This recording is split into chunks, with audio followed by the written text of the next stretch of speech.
Hello everyone, welcome back to my channel Sandy creations. ఈరోజు vlog వచ్చేసి ఈ చేపల పులుసుని ఓల్డ్ స్టైల్లో చూపిస్తాను. ఒకసారి చూద్దాం రండి.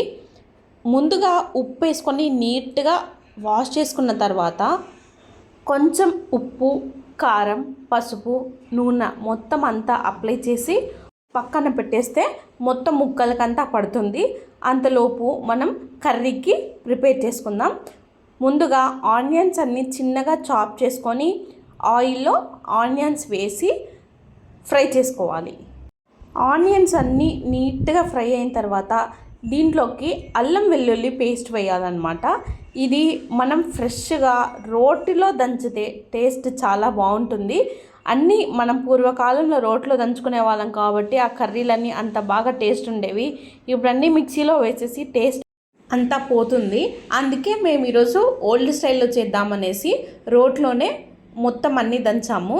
చాలా బాగా ఉంది టేస్ట్.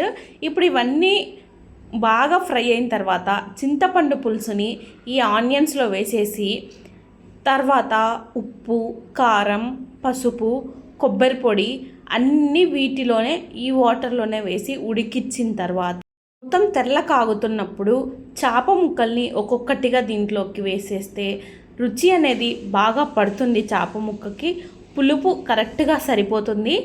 అద్భుతంగా మనం ఒక డిఫరెంట్ టైప్ ఆఫ్ రెసిపీని టేస్ట్ చేయొచ్చు. అన్నీ మిక్సీలో వేసేసి పేస్ట్ వాటర్లో వేసేస్తే అది అంత టేస్ట్ అనిపించదు.